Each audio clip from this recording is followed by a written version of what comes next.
Pole kwa kupoteza fainali, lakini huenda mipango yako haikuenda sawa baada ya kuruhusu goli mbili za haraka.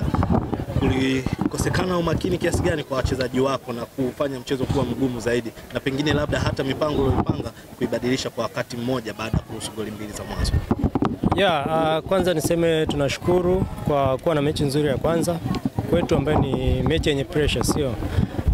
Tuna timu mpya sana ambaye na wachezaji wengi ambao ni wa kwanza wameingia hapa Simba Sports, lakini pia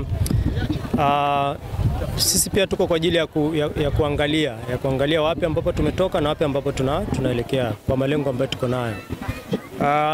Mechi imeanza vizuri, lakini nafikiri kidogo sisi hatukuwa kwenye composure, yani pressure kidogo ambayo ilikuwepo, umeona imeleta magoli mawili ya haraka.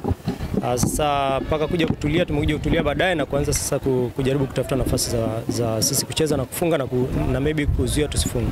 Ni wazi kwamba JKT ni mpinzani mgumu sana ambaye huwa unakutana naye katika ligi kuu ya wanawake, tofauti na timu zote, maana challenges mchezo husika unakuwa mgumu tofauti unavyocheza michezo mingine.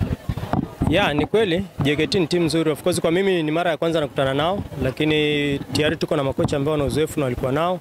Kwa hiyo kuna kitu wana combination, maana yake wachezaji wengi ambao wamekaa pamoja muda mrefu, sio? Kwa hiyo kucheza naye lazima inakuwa mechi kidogo ni ngumu. Of course na sisi tunaitafuta sana combination, na naamini kwa hicho ambacho tumekipata leo na wiki mbili ambazo tunajiandaa kabla ya ligi tutakuwa tuko sawa zaidi. Mwalimu, eneo lako la kiungo kwa siku ya leo ni kama lilikuwa limetawaliwa zaidi. Je, ni kwamba mpinzani alikuwa bora zaidi au kwako bado kuna changamoto eneo la kiungo? Strategy tulikuwa tunalinda zaidi washambuliaji wao, kwa sababu sisi tuliona hatari zaidi kwa kwenye washambuliaji wao, na hata ukiangalia mechi JKT mara nyingi umeona mipira mingi wanapiga mirefu. Kwa hiyo hatari zaidi ilikuwa iko nyuma na maybe sisi zaidi kwenda mbele. Kwa hiyo katikati tuliweka watu wawili strategically kwa sababu ya kuwa na namba nyingi kwenye watu wa nyuma, na maybe tukiwa tunashambulia kwa na namba nyingi pia kwenye watu wa mbele. Asante sana. Asante.